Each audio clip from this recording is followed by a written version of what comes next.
শুরুতে আমরা রেই নামক এক স্কুল টিচারকে দেখতে পাই, যার গোপন নাম ছিল জিরো, যে কিনা চোরদের থেকে টাকা চুরি করে টাকার আসল মালিকদের কাছে পৌঁছে দিত। এভাবে সে মানুষদের সাহায্য করে, তবে শীঘ্রই তার ভাগ্য পরীক্ষা হবে। এরপর আমরা একটা গ্যাংকে দেখতে পাই, যারা জিরোর বন্ধুদের আটকে রেখেছে, কেননা তারা সেই গ্যাংটির কাছ থেকে তাদেরই চুরি করা টাকা চুরি করার চেষ্টা করছে। জিরো সেখানে পৌঁছায়, তবে তারা জিরোকেও মেরে ফেলতে চাচ্ছিল। ঠিক এমন সময় সেখানে একজন মহিলা আসে আর বলে, আমাদের চেয়ারম্যান তোমাদের সাথে দেখা করতে চাই। হুইল চেয়ারে একজন বৃদ্ধকে দেখা যায়, যে কিনা জাপানের সবচেয়ে পাওয়ারফুল ব্যক্তি এবং জিজিয়ান গ্রুপের মালিক। সে জিরো ও তার বন্ধুদের একটা বিশেষ খেলায় অংশ নেওয়ার অফার দেয়। এই খেলায় জিতে গেলে সে এমনকি তার পরবর্তী প্রজন্ম রাজার মতো জীবন কাটাতে পারবে। টাকার লোভে তারা সকলে রাজি তো হয়ে যায়, কিন্তু তারা জানতো না যে কত ভয়ঙ্কর খেলায় তারা অংশ নিতে যাচ্ছে। এরপরে তাদেরকে একটা অ্যামিউজমেন্ট পার্কে নিয়ে আসা হয়, যেখানে চেয়ারম্যানের অ্যাসিস্ট্যান্ট বলে, এই খেলায় যে জিতবে সে হবে জিজিয়ান গ্রুপের নতুন চেয়ারম্যান এবং পাবে 100 বিলিয়ন ইয়েন, যেটা বাংলা টাকায় দাঁড়ায় 8,062 কোটি টাকা। সো তাদের সামনে থেকে পর্দা সরানো হয় আর পুরো প্রাইজ মানি তাদের সামনে রাখা হয়। এত টাকা দেখে সবাই পাগল হয়ে যায়, কিন্তু জিরোর মনে হতে থাকে নিশ্চয়ই কোথাও একটা গন্ডগোল আছে। তবে কিছু চিন্তা করার আগেই প্রথম গেম শুরু হয়ে যায়। তাদের সামনে থেকে একটা পর্দা খোলে, যেখানে তারা 6টি খাঁচা দেখতে পায়, যাদের প্রত্যেকটির উপর একটি করে ডাইসের নাম্বার সংযুক্ত ছিল। অ্যাসিস্ট্যান্ট একটা বড় বলে 3বার ডাইস রোল করে এবং 3বারই এক আসে। চতুর্থবার ডাইস রোল করে সে সবাইকে বলে, এবার তাদেরকে গেস করতে হবে যে কত এসেছে এবং বলা নাম্বার অনুযায়ী তাদের সেই খাঁচায় চলে যেতে হবে। যাদের অনুমান ভুল হবে তাদের উপর একটা বিশাল আয়রন বল পড়বে, আর যদি কেউ তাদের আনসার অন্য কারোর সাথে শেয়ার করে তাহলে সে ডিসকোয়ালিফাই হয়ে যাবে। এবার তাদের 30 মিনিট সময় দেওয়া হয়। জিরোর মাথায় আসে, এর এই গেমটি এই জন্যই রেখেছে যেন তারা তাদের কোম্পানির জন্য যোগ্য চেয়ারম্যান পায়। গেমটি দেখতে তো অনেক সিম্পল, এখানে শুধু গেস করতে হবে, কিন্তু এই কোম্পানিটিকে শুধু অনুমানের ভিত্তিতে নিজেদের চেয়ারম্যান নেবে, কিছু তো একটা গন্ডগোল আছে। জিরো নানাভাবে অনেক কিছু চিন্তা করতে থাকে। এক পর্যায়ে সে উপলব্ধি করে, আমাদের সঠিক আনসার অনুমান করার চাইতে কিভাবে এই খেলায় বেঁচে থাকা যায় সেটা দেখতে হবে। অ্যাসিস্ট্যান্ট একটা র্যাবিটের পুতুলকে আয়রন বল দিয়ে পিষে বলেছিল, ভুল গেস করলে প্লেয়ারদেরকেও এমন ভাবে পিষে ফেলা হবে। এটা শুনে সবাই ভয় পেয়ে গিয়েছিল, তাই তাদের লক্ষ্য এই খেলায় জেতা নয় বরং বেঁচে থাকা। সে আরো দেখে, যদি সে খাঁচার ভেতর একেবারে কোনার দিকে গিয়ে বসে পড়ে তাহলে আনসার সঠিক হোক বা না হোক, আয়রন বল থেকে সে বেঁচে যেতে পারবে।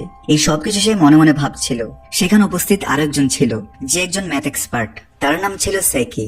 সে বলে, 80% সম্ভাবনা আছে যে আমরা মারা যাব।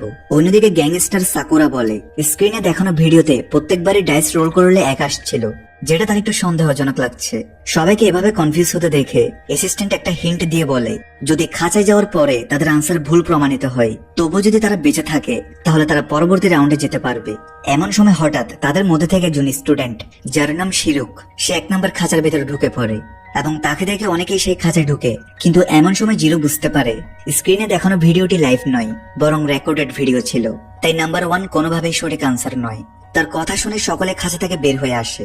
জিরো এখনো চিন্তা করতে থাকে, এদিকে সময়ও চলে যেতে থাকে।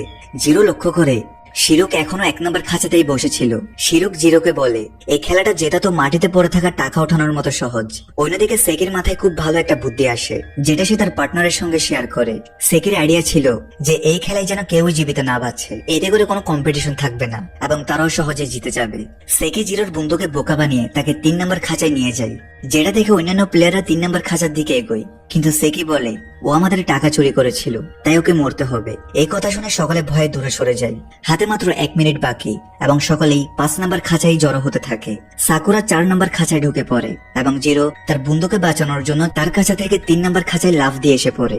জিরো তার বন্ধুকে বলে, যতটা সম্ভব খাঁচার দেয়ালের সাথে লেগে বসে পড়ো। আর এমন সময় অ্যাসিস্ট্যান্ট সঠিক উত্তরটি প্রকাশ করে, যেটা ছিল 4 নাম্বার। তাই 4 নাম্বার বাদে বাকি প্রত্যেকটা খাঁচার ভেতর আয়রন বল পড়ে যায় এবং যেসব খাঁচায় প্লেয়াররা দেয়ালের সঙ্গে লেগে বসেছিল তারা বেঁচে যায়। কিন্তু 5 নাম্বার খাঁচার সব প্লেয়াররা খারাপভাবে মারা যায়। প্রত্যেকটা কেজের আয়রন বলগুলোকে পুনরায় উপর ওঠানো হয় এবং প্লেয়াররা খাঁচা থেকে বেরিয়ে আসে। দেখা যায় শিরুক, যে সবার প্রথমে কেজ 1-এ গিয়েছিল, সে নিজের হাত পা গুটিয়ে মাঝখানে নয় বরং এক কোনায় গিয়ে বসেছিল। অ্যাসিস্ট্যান্ট জিরোকে এসে বলে, সেই জন্য নিজের স্ট্র্যাটেজি অন্য কাউকে শেয়ার না করে বরং এমন করা উচিত যেমনটা শিরুক করেছিল। এতে কেউ কারো আইডিয়া জানতে পারবে না, যার ফলে দ্রুত প্লেয়াররা এলিমিনেট হবে আর জিরোর জেতার চান্সও বেড়ে যাবে। এখানে জানা যায় তখন জিরো এটাকে দেখে অবজার্ভ করেছিল যে অ্যাসিস্ট্যান্ট ডাইসকে বাম দিক থেকে রোল করেছে, কিন্তু ভিডিওতে দেখা যাচ্ছিল ডাইস ডান দিক থেকে আসছে। যদিও জিরো তার আনসার বাকিদের সঙ্গে শেয়ার করেছিল, কিন্তু তবুও গেম মাস্টার জিরোকে পরবর্তী রাউন্ডে যাওয়ার অনুমতি দেয়, যেটা এই রাউন্ড থেকে আরো বেশি ভয়ানক। পরদিন তারা সকলে একটা বিশাল বিল্ডিং এর সামনে জড়ো হয়, কিন্তু সেখানে খেলোয়াড়দের আরো একটা গ্রুপ ছিল এবং তারা কমপ্লেন করতে থাকে যে এখানে খেলোয়াড়দের সংখ্যা অনেক বেশি। চেয়ারম্যান অ্যাসিস্ট্যান্ট বলে তাদের জন্য 20,000টি চ্যালেঞ্জ প্রস্তুত করা হয়েছে এবং প্রত্যেকটি চ্যালেঞ্জ জিতলে তাদের একটি করে রিং দেয়া হবে এবং যে ব্যক্তি সবার আগে 4টি রিং জিততে পারবে তাকে দেওয়া হবে 100 বিলিয়ন ইয়েন এবং একই সাথে সে হয়ে যাবে জিজিয়াং কোম্পানির চেয়ারম্যান। প্রত্যেকটা খেলার পাশে একটা সাইনবোর্ড থাকবে যেখানে লেখা থাকবে খেলার ডিফিকাল্টি লেভেল এবং সেই গেমটা জিতলে প্রাপ্ত রিং সংখ্যা। জিরো একটা গেমের ভেন্যুর সামনে এসে দাঁড়ায়। এমন সময় সে ভেন্যুর বাইরে একজন প্লেয়ার লাইন ভঙ্গ করে সামনে যাওয়ার চেষ্টা করলে সেখানে হাতাহাতি শুরু হয়। এমন সময় সেই গেমের ভেন্যু থেকে একজন প্লেয়ার বের হয়ে আসে এবং জিরো দেখে তার জিহ্বা কাটা। এটা দেখে তারা সকলে ভয় পেয়ে যায় এবং তুলনামূলক সহজ ও নিরাপদ কোন একটা খেলার সন্ধানে ছোটাছুটি শুরু করে। জিরো অন্য একটি বিল্ডিং এর ভেতরে এসে পৌঁছায় যেখানে সে দেখে আরো কয়েকজন প্লেয়ার চেয়ারম্যানের সামনে। জিরোকে দেখে চেয়ারম্যান বলে, এখন পর্যন্ত আমার দুজনকেই দেখে চেয়ারম্যান হওয়ার যোগ্য মনে হয়েছে, আর তারা হচ্ছে জিরো এবং শিরুক। সে তাদেরকে একটা চ্যালেঞ্জ দেয়। এই গেমটির নাম ছিল কোয়ার্টার জাম্প এবং এই গেমের ডেথ রেট 75%। সে আরো বলে যদি কেউ গেমে জিতে যায় তাহলে তার টিমের প্রত্যেকটি মেম্বারকে 2টি করে রিং দেওয়া হবে, কিন্তু জিরো এবং শিরুককে অবশ্যই এই খেলা অ্যাকসেপ্ট করতে হবে। তখন একজন গার্ড এসে জিরোকে জোর করে একটা মাস্ক পরিয়ে দেয় এবং উঁচু কোনো একটা জায়গায় নিয়ে যায়। জিরোকে বলা হয় 10 সেকেন্ডের জন্য তার মুখের মাস্কটি খোলা হবে এবং সে চারপাশে দেখতে পারবে। জিরো লক্ষ্য করে তার একদিকে এক্সিট অর্থাৎ সেফ আর 3 দিকে ছিল মেটাল শিট। যদি সে ভুল দিকে জাম্প করে তাহলে সে নিচে পড়ে মারা যাবে, কিন্তু ঠিক 10 সেকেন্ড পরই তাকে আবার মাস্ক পরিয়ে দেওয়া হয় আর তার পায়ের নিচের প্ল্যাটফর্মটি ঘোরানো হয়। এতে করে জিরো কোন দিকটা সেফ ছিল সেটা সে দেখে থাকলেও এখন আর সেটা মনে থাকার কথা না। খেলার নিয়ম অনুযায়ী জিরোকে সেফ সাইডটি অনুমান করে সেদিকে লাফ দিতে হবে। যদি সে সঠিক সাইড অনুমান করতে পারে তাহলে সে বেঁচে যাবে, অন্যথায় ভুল দিকে লাফ দিলে তার মৃত্যু অবধারিত। সে সঠিক দিক অনুমান করতে কোনো কিছু ছুতেও পারবে না এবং এই কাজটা তাকে করতে হবে একটা নির্দিষ্ট সময়ের মধ্যে। যদি শিরুক তার পূর্বে সঠিক দিক অনুমান করে লাফ দিয়ে দেয় তাহলে জিরো হেরে যাবে। আবার প্রত্যেক সাইডে একজন করে প্লেয়ার থাকবে যারা কিনা জিরোকে তাদের সাইডে লাফ দেওয়ার জন্য ক্রমাগত বলতে থাকবে কনফিউজ করার জন্য। যদি তারা জিরোকে তাদের সাইডে লাফ দিতে রাজি করাতে পারে তাহলে তারা একটি করে রিং পাবে। তবে এই রাজি করিয়ে রিং পাওয়ার নিয়মটা অংশগ্রহণ করা প্লেয়ারকে অর্থাৎ জিরোকে বলা হয় না। যাই হোক, এই খেলার জন্য 10 মিনিট সময় দেওয়া হয়। এখন জিরো চিন্তা করতে থাকে কোন দিকটা সঠিক। গেম শুরুর পূর্বে চেয়ারম্যান সবাইকে কয়েকটি করে কয়েন দেয়, কিন্তু নিয়ম মোতাবেক সে কয়েন ছুড়তে পারবে না। আবার যেহেতু প্ল্যাটফর্মটি ঘোরানো হয়েছে তাই তার দেখা সঠিক ডিরেকশনটি এখন সঠিক নাও হতে পারে। অন্যদিকে চারদিকে উপস্থিত খেলোয়াড়রা তাকে তাদের দিকে লাফ দেওয়ার জন্য বারবার পরিচিত করছে। আমরা দেখতে পারি একদিক থেকে জিরোর বন্ধু হিরোশির আওয়াজ আসে যে তাকে তার দিকে লাফ দেওয়ার জন্য বলে। জিরো নিশ্চিত হওয়ার জন্য তাকে তার অতীত সম্পর্কে কিছু প্রশ্ন জিজ্ঞেস করে এবং সে প্রত্যেকটি প্রশ্নের সঠিক উত্তর দিয়ে দেয়। এতে জিরো কনফার্ম হয়ে যায় যে এটাই হিরোশি, কিন্তু প্রকৃতপক্ষে সেটা হিরোশি ছিল না, বরং অন্য কেউ ছিল। তবে লাফ দেওয়ার পূর্বে জিরো জিজ্ঞেস করে তার চশমার ফ্রেমে কি লেখা ছিল। এই প্রশ্নের উত্তর সে ব্যক্তিটা জানতো না, কিন্তু সে ঠান্ডা মাথায় জিরোকে উত্তর দেয় অনেকদিন ব্যবহারের কারণে চশমার ফ্রেমের লেখাটি মুছে গেছে। কিন্তু আমরা ফ্ল্যাশব্যাকে দেখতে পারি খেলা শুরু হওয়ার পূর্বে সেই দিনই হিরোশির হাত থেকে চশমা পড়ে যায় এবং জিরো যখন নিজ হাতে চশমাটি উঠায় তখন সে চশমার লেখাগুলো স্পষ্ট দেখতে পারছিল। তাই জিরো এখন বুঝতে পারে চশমার ফ্রেমের লেখা মুছেনি, বরং তার সামনের ব্যক্তিটা মিথ্যা কথা বলছে। সময় অনেক কম ছিল এবং জিরোকে তাড়াতাড়ি সিদ্ধান্ত নিতে হতো। এমন সময় অন্য এক দিক থেকে জিরো তার স্কুলের বন্ধু কাজিয়ার শব্দ শুনতে পারে এবং সে জিরোকে বলে তার দিকে লাফ দিতে। জিরো তাকে জিজ্ঞেস করে সে কি জিরোর জুতার ফিতা দেখতে পারছে। কাজিয়া যদিও দেয়ালের ফাঁক দিয়ে জিরোর জুতা দেখতে পারছিল না, তবুও সে জিরোকে মিথ্যা কথা বলে যে সে জুতা দেখতে পাচ্ছে। তখন জিরো কাজিয়াকে বলে সে মিথ্যা কথা বলছে, কেননা জিরোর এক পায়ের জুতার ফিতা খোলা ছিল এবং যদি কাজে সত্যি সত্যি তার জুতা দেখতে পেত তাহলে অবশ্যই সে তাকে সে সম্পর্কে অবগত করত, যেটা সে করেনি। তার মানে সে মিথ্যা কথা বলছে এবং জিরোকে মারার চেষ্টা করছে। জিরোর হাতে অনেক কম সময় ছিল এবং তার হাতে কেবল 2টি পথ বাকি ছিল। আসলে জিরোর চোখ যখন খোলা হয়েছিল তখন সে দেখেছে যে দেয়ালে বিদ্যমান ছিদ্র দিয়ে অপোজিট সাইডের ব্যক্তি তাকে পুরোপুরি দেখতে পারবে না। তাই জিরো একটি কয়েন নিচে রেখে অপোজিট সাইডের ব্যক্তি যে কিনা ছিল সেকি তাকে জিজ্ঞেস করে সে কি ধরনের কয়েন নিচে রেখেছে। সেকি কয়েন দেখতে না পাওয়ার সত্ত্বেও সে জিরোকে মিথ্যা কথা বলে যে কয়েন চিকচিক করছে বিধায় সে দেখতে পাচ্ছে না। এমন সময় একজন গার্ড সেকিকে একটা আয়না দেয় যেন সে দেয়ালের উপর দিয়ে সে আয়নাটার মাধ্যমে দেখে নিতে পারে যে কিরকম কয়েন জিরো প্ল্যাটফর্মের উপরে রেখেছে। এখন সেকি বলে এটা একটা 50 পয়সার কয়েন। জিরো সেকির কথায় বিশ্বাস করে নেই, কিন্তু সে লাফ দেওয়ার পূর্বেই অ্যাসিস্ট্যান্ট অবশিষ্ট প্ল্যাটফর্মের উপরে এসে বলে আমি কন্ট্যাক্ট লেন্স পরিনি তাই আমি কয়েনটা ঠিক মতো দেখতে পারছি না, কিন্তু বিশ্বাস করো আমি সঠিক দিকে দাঁড়িয়ে আছি, এদিকে লাফ দাও। কিন্তু জিরোর মনে হয় সে মিথ্যা কথা বলছিল, তাই সে অন্য একটা কয়েন একই জায়গাতে রেখে সেই ব্যক্তিকে জিজ্ঞেস করে এটা কোন কয়েন ছিল। এইবার সেকির সাথে সাথে সঠিক উত্তর দিয়ে দেয়। এতে জিরোর সন্দেহ হতে শুরু করে, কেননা একটু আগে সে সঠিকভাবে দেখতে পারছিল না বলেছে। সে বলেছিল কয়েন চিকচিক করছে, কিন্তু এখন সে সাথে সাথে সঠিক উত্তর দিয়ে দিচ্ছে। তার মানে তার কাছে কোন একটা যন্ত্র আছে যার মাধ্যমে সে কয়েনটা দেখতে পাচ্ছে। এবার জিরো কয়েনটিকে একটা অ্যাঙ্গেলে রেখে সেকিকে জিজ্ঞেস করে সে হেড দেখতে পাচ্ছে নাকি টেল। এবার সেকি আয়নাটা ব্যবহার করে সঠিক উত্তর দিয়ে দেয়, কিন্তু জিরোর তখনও তার উপর সন্দেহ হচ্ছিল। অবশেষে জিরো অ্যাসিস্ট্যান্টের দিকে লাফ দেয় এবং প্রাণে বেঁচে যায়। সেই দিকেই চেয়ারম্যান তার অপেক্ষা করছিল, যে কিনা জিরোকে কংগ্রেচুলেট করে এবং তার কাঁধে নকল হাত রেখে তাকে সামনে আসতে বলে। কিন্তু জিরোর এই সময়ও তার উপর সন্দেহ হতে শুরু করে এবং সে সামনে আসে না। তার সন্দেহটাই সঠিক ছিল, কেননা তার সামনে আরেকটা গর্ত ছিল, যার কারণে যদি জিরোর সামনে এগোতো তাহলে সে নিচে পড়ে যেত।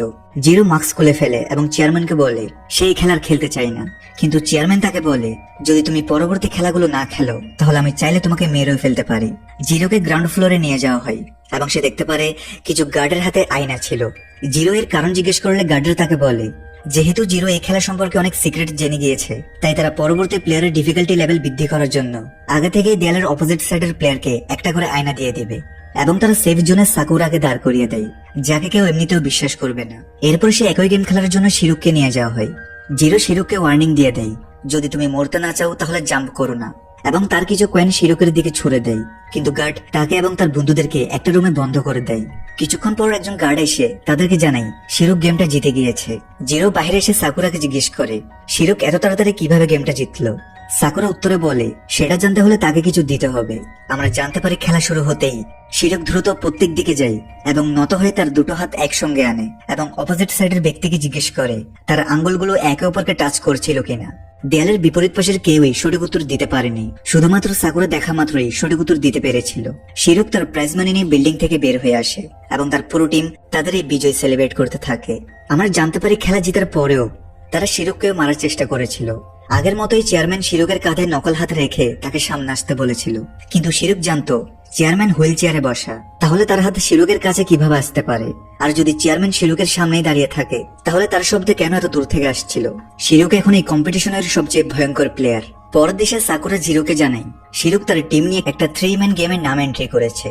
তাই সে তার ভাই সেকি এবং জিরোর সাথে সেই গেম খেলার জন্য যায়, যার নাম ছিল ট্রায়াঙ্গেল ম্যাচ। তবে তারা জানে না তাদের খেলে গেমটি হবে এই পর্যন্ত খেলার সবচাইতে ভয়ঙ্কর গেম। তাদেরকে ট্রায়াঙ্গেল শেপের একটা রুমে নিয়ে যাওয়া হয়। সেখানে প্রত্যেকটি রুমে সিকিউরিটি ক্যামেরা লাগানো আছে। সেই রুমের ভেতর আরো একটি রুম ছিল, যেখানে জিরো একটা স্ট্যান্ডের উপর 3টে ডাইস দেখে। প্রত্যেক প্লেয়ারকে একটি করে ডাইস রোল করতে হবে, যার এক আসবে সে প্রথমে শুরু করবে। দুর্ভাগ্যবশত জিরোর এক আসে, যার ফলে তার থেকে প্রথমে এই খেলাটা খেলতে হবে, আর মরলেও প্রথমে মরতে হবে। গার্ডরা জিরোকে সেই রুমের কোনায় একটা পিলারের সাথে দাঁড় করিয়ে তার 2 হাত পিলারের পেছনে দিয়ে হ্যান্ডকাপ পরিয়ে দেয়। মাইকের সাহায্যে অ্যানাউন্স করা হয় প্রত্যেকটি রুমে 3 জন করে প্লেয়ার আছে এবং তাদের সকলকে একটা প্রশ্নের উত্তর খুঁজতে হবে তাদেরকে দেওয়া ট্যাবলেটের মাধ্যমে। সেই ট্যাবলেটে 25টি অপশন ছিল, যার মধ্যে সঠিক উত্তর কেবল একটি। সময় 30 মিনিট। 30 মিনিটের মধ্যে সব রুমের কেউই যদি সঠিক উত্তর দিতে না পারে তাহলে সবাই মারা যাবে। নিচ থেকে একটি গ্লাস কন্টেনার উঠে আসে এবং সেটার ভেতর পানি ভরতে শুরু করে। তাদেরকে জানানো হয় সঠিক উত্তর দিতে পারলে এই পানি বন্ধ হবে এবং তারা উত্তর কেবল একবারে দিতে পারবে।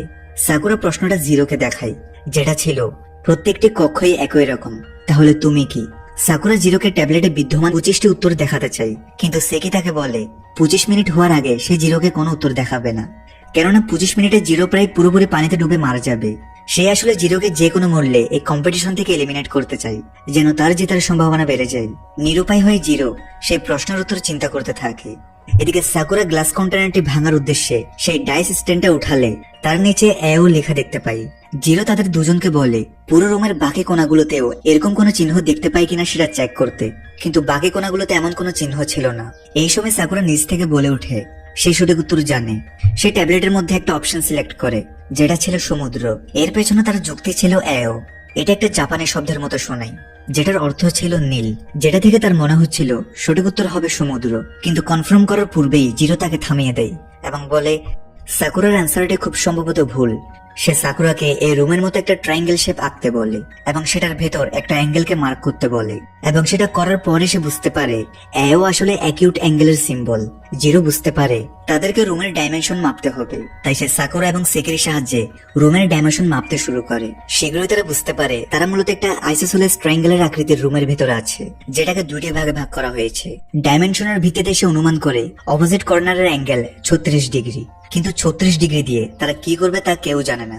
জিরো ভাবতে থাকে সাধারণত কোনো জায়গায় ট্রায়াঙ্গেল শেপে রুম করা হয় না।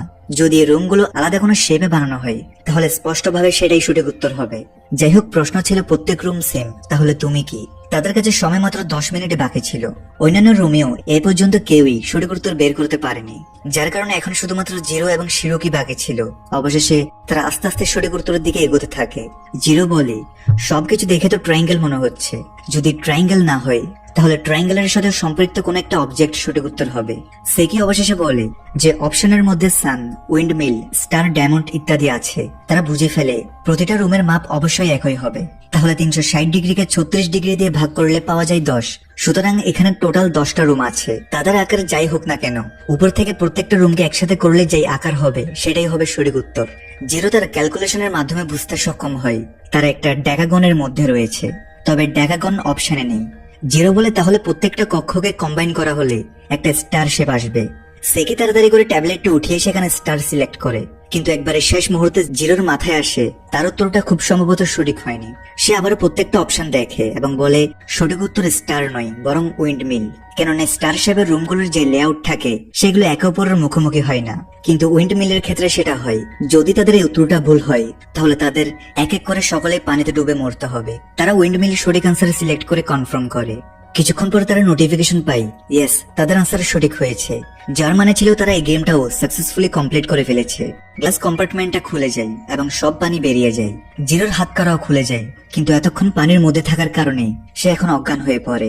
জিরোর ডেডিকেশন দেখে সেকি সত্যিই মুগ্ধ হয় এবং তাকে সাহায্য করে। জিরোর জ্ঞান ফেরার সাথে সাথে অ্যাসিস্ট্যান্ট রুমে প্রবেশ করে এবং তাদের এই গেম জেতার জন্য রিওয়ার্ড দেয়। তারা সকলে বাহিরে আসে এবং জিরো জানতে পারে সে শুধুমাত্র খেলাটা শেষ করেনি বরং সকলের জীবন রক্ষা করেছে। তারা সকলে জিরোকে নিয়ে সেলিব্রেট করতে থাকে, কিন্তু এখনো আরো 4টি ভয়ঙ্কর খেলা বাকি ছিল এবং সেই 4টি খেলা শেষ করলে আমরা জানতে পারবো সবচাইতে ডেডলি প্লেয়ার আসলে কে। এবং এখানেই শেষ হয় এই সিরিজের প্রথম পার্ট। তোমাদের যদি এই পার্টটি ভালো লাগে এবং দ্বিতীয় পার্ট দেখতে চাও তাহলে লাইক এন্ড সাবস্ক্রাইব করে কমেন্টে পার্ট 2 লিখে দাও। দেখা হচ্ছে পরের ভিডিওতে।